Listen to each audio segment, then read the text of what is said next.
안녕하세요. 책 읽어주는 에제일 강미경입니다. 안국선 목사님은 병원 원목으로 주로 환자들을 전도해 오셨는데요. 오직 뜨거운 사랑과 기도만이 사람을 변화시킬 수 있음을 증언하는 전도하는 사람들을 통해 벅찬 감동을 느껴보세요.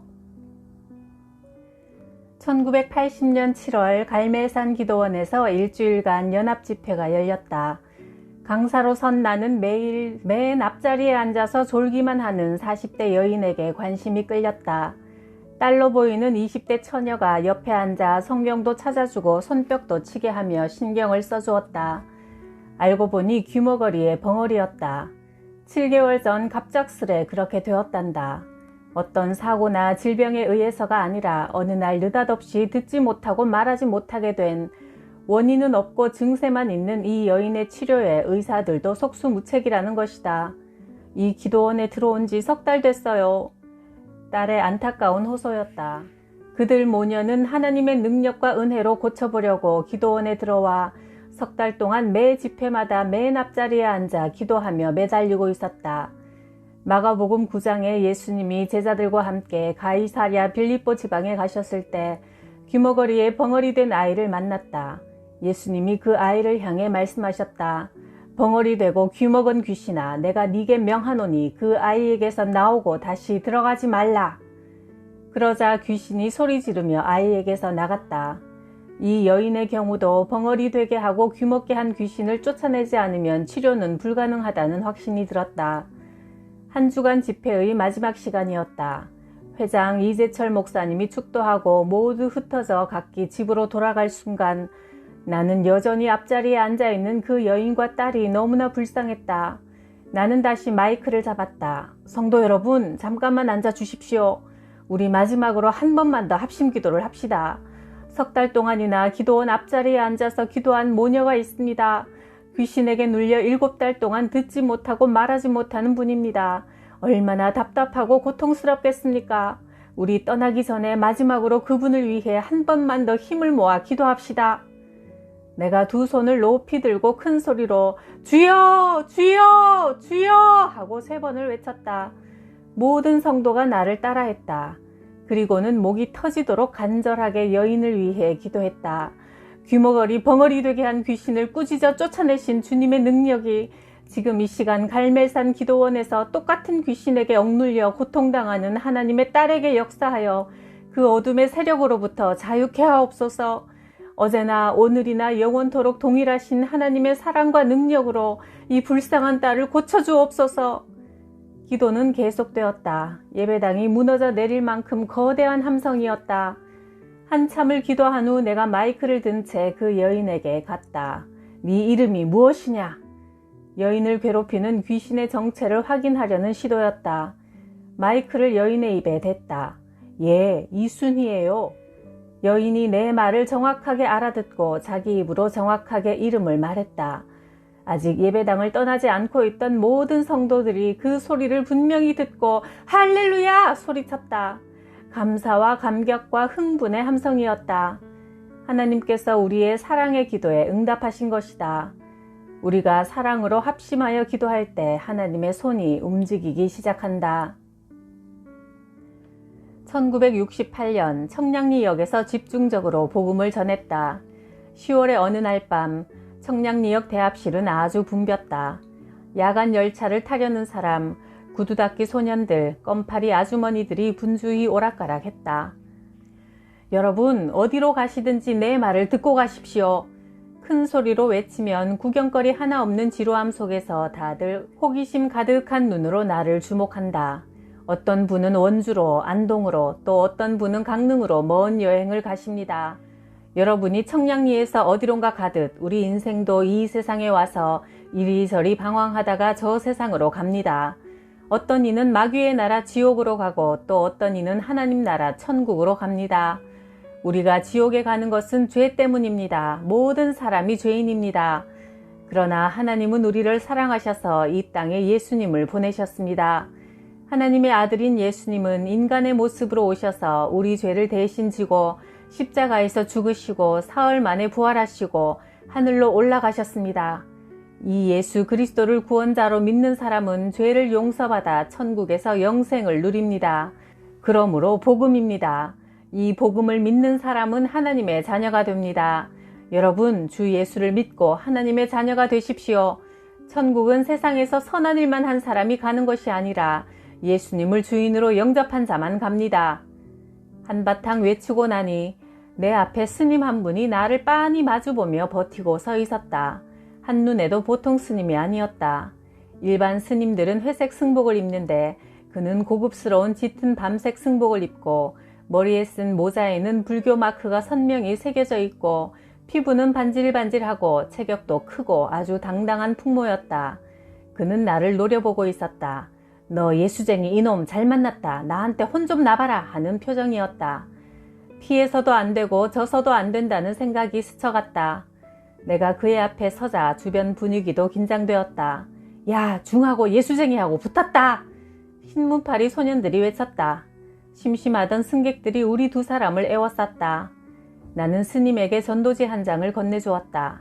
그는 받자마자 구겨서 던져버리고 내게 말했다. 내가 하나 물어볼 테니 한번 대답해봐. 아니, 하나님은 사랑이라면서 왜 선악과를 만들어가지고 인간을 괴롭히는 거야? 뭐라고 대답해야 정답일까? 나는 차분히 생각할 겨를도 없이 입에서 불쑥 나오는 대로 토해냈다. 너 때문이야. 뜻밖의 내 대답에 당황했던지 스님은 펄쩍 뛰며 반문했다. 어째서 나 때문이야? 하나님이 사랑이신 줄 알면서도 돌이나 나무로 만든 우상 앞에 엎드려 복 달라고 비니 다 너 때문이야. 나의 당당하고 담대한 대답 앞에 중은 말문이 막혔는지 슬금슬금 뒷걸음쳤다. 그러자 신문파리 구두닦이 소년들이 재미있다는 듯 외쳤다. 예수쟁이 이겼다! 복음 전도자의 입술은 하나님이 주장하신다. 예수님이 전도를 위해 제자들을 보내실 때 말씀하신 그대로다. 무슨 말을 할까 미리 염려하지 말고 무엇이든지 그 시에 너희에게 주시는 그 말을 하라. 말하는 이는 너희가 아니라 성령이시라. 마가복음 13장 11절. 1975년 나는 마산 국립결핵병원에서 원목으로 일하고 있었다. 하루는 고등학교 교장 선생님이 찾아와 부친의 시신을 이장하니 무덤을 파달라고 했다. 그의 아버지는 목사님이었는데 결핵으로 마산병원에 입원해 있다가 20년 전에 죽었단다. 20년 된 무덤을 파헤쳐 보니 관은 나무 뿌리와 검은 흙으로 가득 차 있었고 그 속에 머리카락 일부와 의치가 전부였다. 뼈조차 다 썩어 찾을 길이 없었다. 나는 그때 생각했다. 사람이 죽으면 이렇게 썩어서 다 없어지고 마는구나. 썩혀서 없애느니 살아있는 사람들을 위해 유익하게 사용되게 해야겠다. 결심하고 모든 장기는 필요한 사람에게 시신은 의학도들의 해부 실습용으로 뼈는 표본으로 사용하도록 연세대학교 의과대학에 기증을 약속했다.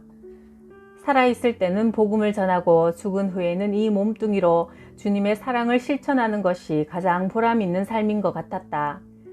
그러자 자녀들이 아버지를 존경합니다 라고 고백했다. 가족들에게 믿음의 본, 사랑의 본을 보일 수 있어 감사했다. 1993년 10월 7일 아들 안성용이 신학을 시작한 지 15년 만에 목사 안수를 받는 날이었다. 아들은 등록금을 제대로 내지 못해 중도에 여러 번 휴학했다.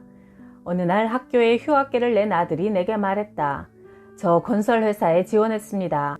사우디에 나가서 돈 좀 벌어 오겠습니다. 중동의 현장에서는 노동자들의 사기를 북돋는 일이 급선무였다.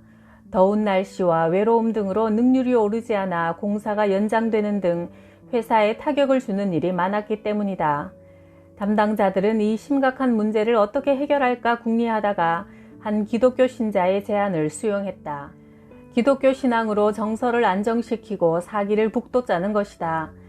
사우디아라비아에서 노동자들이 모여 예배를 드리기 시작했다. 바로 그 무렵 아들은 사우디 리야드 건설 현장으로 갔다. 안성용 씨 신학교 다녔죠? 현장에 가서 며칠 지났을 때 간부가 찾아왔다. 인사 서류를 보고 알았습니다. 아주 잘 오셨군요. 우리 현장에도 교회가 있는데 제대로 설교하는 사람이 없어서요. 신학교 다닌 사람은 안성용 씨 뿐입니다. 하나님께서 우리 형편을 아시고 목자로 보내신 모양입니다. 등록금이 없어 돈벌이 하러 사막에 갔더니 하나님께서 목회할 무대를 예비해 두신 것이다. 계획에 없던 첫 목회가 시작되었다. 주일 예배에 참석하는 인원은 처음에 15명 정도였다. 그러나 안전도사는 기도하고 전도하며 헌신적으로 사역했다. 찬양과 기도와 뜨거운 설교로 노동자들은 위로받고 용기를 내어 성실하게 일하자 사고율도 낮아졌다. 회사에서도 기뻐하며 안전도사가 하려는 일을 적극 지원했다. 15명이 어느새 50명이 되고 300명이 되었다. 교회에 활력이 넘쳤다. 안전도사의 목회 사역에 성령의 불이 붙었다. 철야 기도회는 수십 명이 트럭을 타고 멀리 사막을 달려 굴 속에 들어가서 했다. 사우디아라비아는 이슬람 국가라 다른 종교 활동은 엄격하게 법으로 금지되어 있다.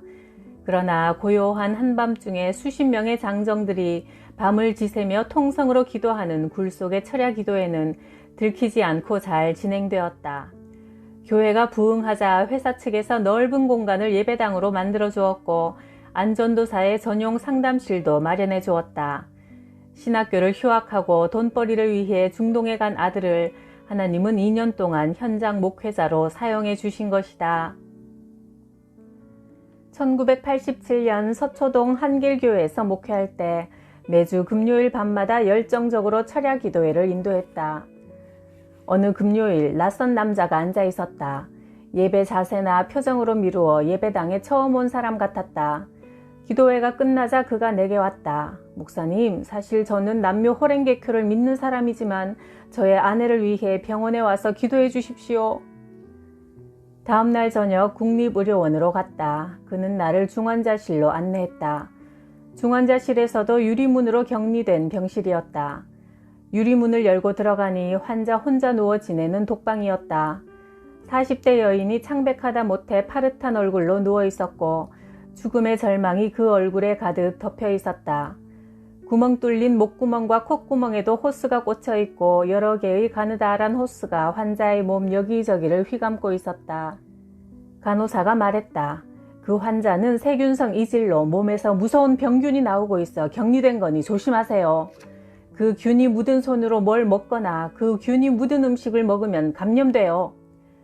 나는 환자 배희숙 자매의 팔에 손을 얹고 기도하기 시작했다.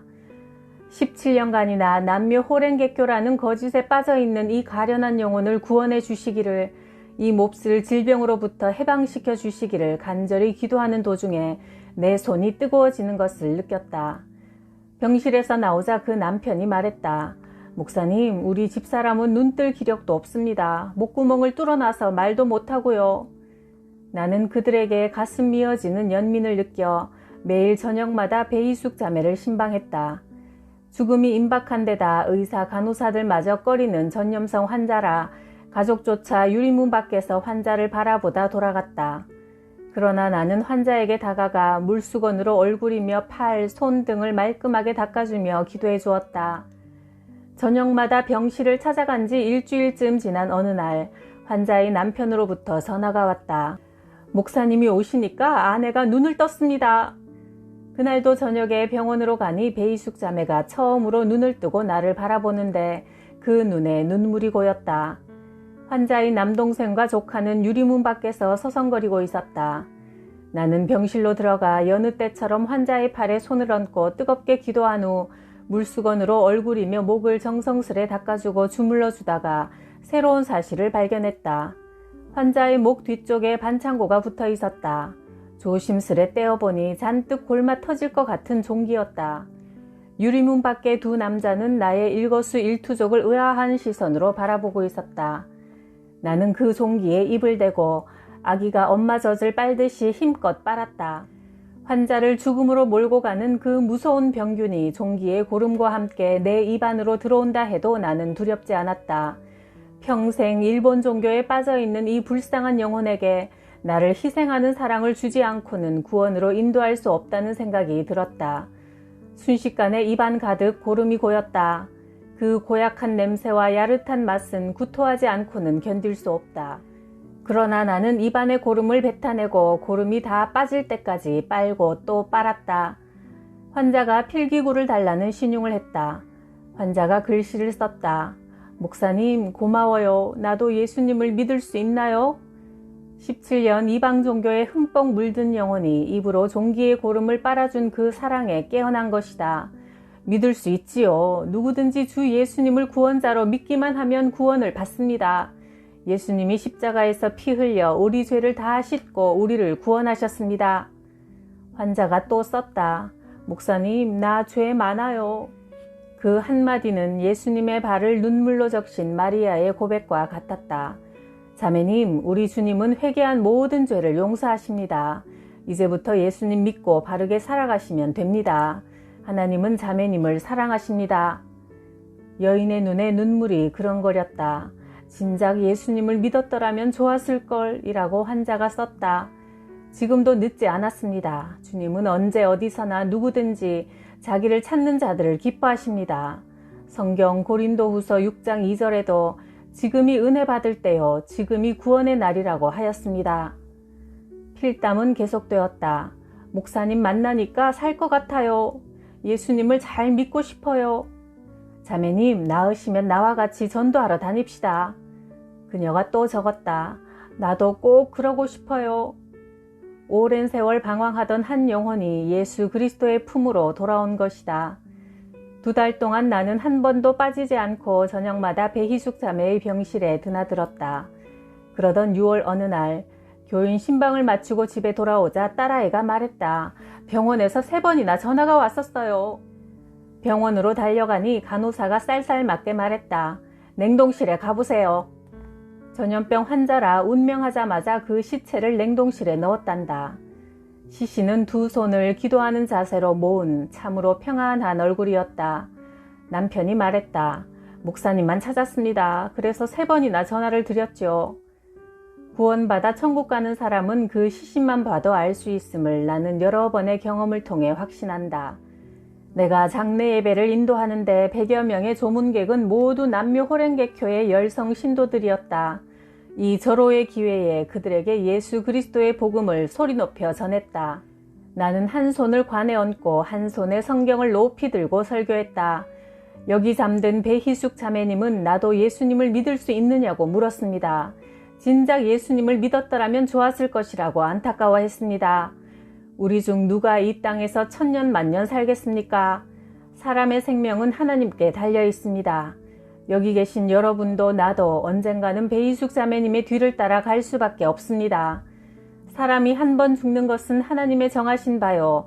죽은 후에는 심판이 있다고 성경 히브리서 9장 27절에 명백히 밝히셨습니다. 누구든지 예수 그리스도를 구원자로 믿는 사람은 천국에 갈 것이며 믿지 않는 사람은 영원히 타는 지옥불에 던져집니다.